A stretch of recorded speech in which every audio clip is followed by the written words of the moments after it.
उम्मत मुस्लिमा को कि है कोई उम्मत मुस्लिमा का लीडर, और काफिर ताने देकर कहते हैं कि अब किसी सलाहुद्दीन अयूबी ने नहीं आना, अब मोहम्मद बिन कासिम ने नहीं आना, अब किसी दूसरे ने नहीं आना।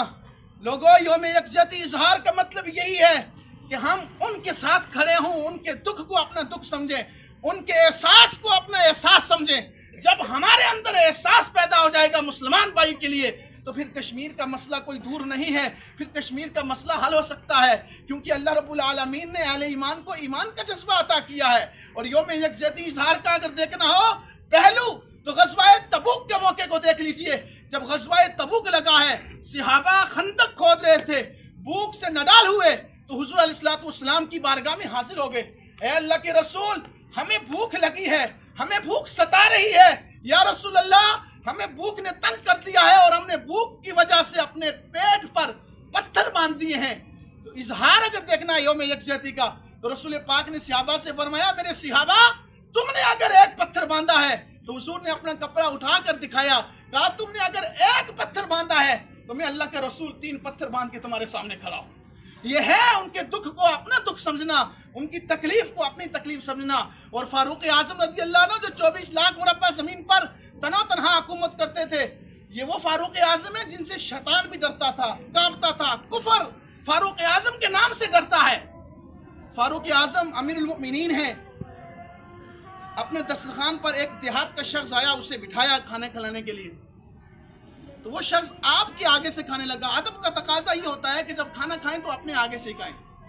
आपके आगे से घी को उठाकर वो खाने लगा, तो सैयदना फारूक आजम रज़ी अल्लाह अन्हु ने उस अपना निवाला रख दिया और उससे कहा कि क्या आपने घी नहीं खाया कभी? तो उन्होंने कसम उठाकर कहा फारूक आजम, अल्लाह की कसम, हमने कभी घी नहीं खाया। तो फारूक आजम ने खाना छोड़ दिया, कहा अल्लाह की कसम, मैं भी आज के बाद घी नहीं खाऊंगा कि उम्र की होते हुए उम्र की रया, उम्र की सल्तनत में घी ना मिले। घी खाना छोड़ दिया सैयदना फारूक आजम रज़ी अल्लाह अन्हु ने। ये यौम यकजहती इजहार है कि अपनी रिया का ख्याल रखना, अपनी मुमलकत का ख्याल रखना और अपने बशिंदों का ख्याल रखना, उनके दुख को अपना दुख समझना, उनके तकलीफ को अपना तकलीफ समझना। और एक हदीस में सुना रहा था कि हदीस पाक के अंदर आया कि कुर्ब क़यामत का जब रोज़ होगा ना, हुजूर सहाबा से फरमा रहे थे, उस वक्त मेरे ईमान वाले बुज़दिल हो जाएंगे, कमज़ोर हो जाएंगे। तो सहाबा ने अर्ज़ की, या रसूलल्लाह, क्या वो लोग तादाद में कम हो जाएंगे? हुजूर ने फरमाया, नहीं, मेरे सहाबा तादाद में बहुत ज़्यादा मुसलमान होंगे, लेकिन उनके अंदर 2 बीमारियां पैदा हो जाएंगी। हुब्बुद दुनिया, दुनिया की मोहब्बत पैदा हो जाएगी, व कराहियतुल मौत, और मौत से नफरत करने लग जाएंगे, मौत से भागेंगे, डरेंगे। फरमाया उस वक्त मेरी उम्मत मुस्लिमा कमज़ोर पड़ जाएगी, और फरमाया उस वक्त मेरी उम्मत एक प्लेट की मानिद होगी, और जिस तरह एक प्लेट पर भूखे मिलकर टूटते हैं ना, इस तरह काफिर मेरी उम्मत को दबोचने की कोशिश करेंगे, खाने की कोशिश करेंगे, टूटने की, उनको मारने की कोशिश करेंगे। तो अजीज़ों, अल्लाह पाक ने हमारे इस वतन पाकिस्तान को हर चीज़ अता की है, कोई ऐसी चीज़ नहीं जो अल्लाह पाक ने इस वतन को अता ना की हो। बस ज़रूरत इस चीज़ की है कि हम एहसास पैदा करें और अमल के अंदर आएँ। सिर्फ बातों से इजहार ना हो, बल्कि अमली तौर पर मैदान में उतरें और बताएं कि अब हम अक़वाम मुत्तहिदा के अंदर जाकर अपने कश्मीरियों की फहरिस्त नहीं बताएंगे कि वहाँ इतनी बच्चियाँ शहीद हो गई, वहाँ इतने बच्चे शहीद हो गए, वहाँ इतने माएँ शहीद हो गई, इतनी बहनें शहीद हो गई।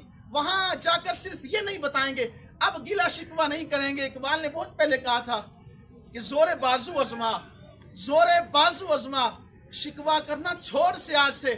कभी नहीं कोई टूटा कफस फरियाद से, कि जिस तरह एक परिंदा बैठकर अपने पिंजरे में बैठकर फरियाद करे अपने ही पिंजरे से, कहे कि मुझे आज़ाद कर, कहा इस तरह आज़ाद नहीं हो सकता। कहा कि ज़ोरे बाजू अज़मा, अपनी ताकत अज़मा, मैदान में उतर, और जो हुजूर ने बयान फरमाई हदीसें, उन पे अमल कर, अल्लाह रब्बुल आलमीन तुझे फ़तह अता करेगा।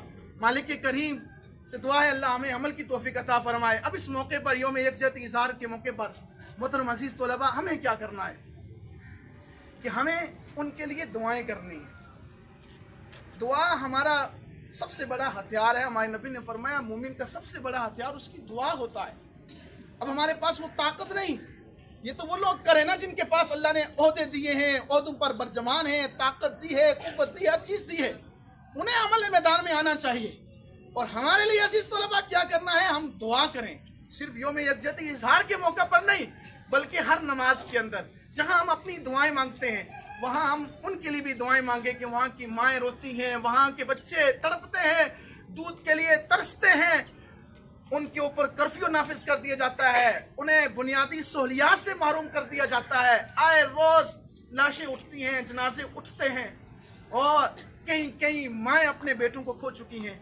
تو ان کے لیے ہمیں اس موقع پر دعا کی ضرورت ہے کہ ہم دعا کریں جب بھی ہمیں یاد آئے، ہم کوئی خبر سنیں کہ یار مقبوضہ کشمیر کے اندر فلاں بچہ چلا گیا، نوجوان چلا گیا، کوئی ماں چلی گئی، کوئی بیٹی چلی گئی، تو ہمیں ان کے لیے دعا کرنی چاہیے، اور دعا میں کہنا چاہیے یا اللہ پھر سے کوئی صلاح الدین ایوبی کو بھیج دے، یا اللہ پھر سے محمد بن قاسم کو بھیج، پھر سے کوئی فاروق اعظم جیسا حکمران ہمیں عطا فرما، اور پھر سے خالد بن ولید کوئی ہمیں عطا فرما جو ان سے جا کر بدلہ لے سکے۔ تو دعاؤں کی ضرورت ہے۔ بس میں اسی بات پر اپنی گفتگو ختم کروں گا کہ اے خدایا میرے جسم سے میرے دل کو جدا نہ کر، اے خدایا میرے جسم سے میرے دل کو جدا نہ کر، کشمیر ہمارا ہے، کشمیر ہمارا ہے، اسے کافروں کو عطا نہ کر، اور اے دشمنان وطن، اے دشمنان دین، اے دشمنان اسلام، سن، کشمیر ہمارا ہے، کشمیر ہمارا ہے، کشمیر ہمارا ہے۔ اور میں یہ نہیں کہہ رہا بلکہ ہر بچہ یہ نعرہ لگا رہا ہے کہ کشمیر ہمارا ہے، کشمیر ہمارا ہے۔ لوگ ٹوٹ جاتے ہیں، لوگ ٹوٹ جاتے ہیں گھر بنانے میں، لوگ ٹوٹ جاتے ہیں گھر بنانے میں، اور تم ظالموں ترس نہیں کھاتے بستیاں اجاڑنے میں۔ اللہ رب العالمین ہمیں عمل پیرا ہونے کی توفیق عطا فرمائے۔ وما علیہ الا البلاغ المبین۔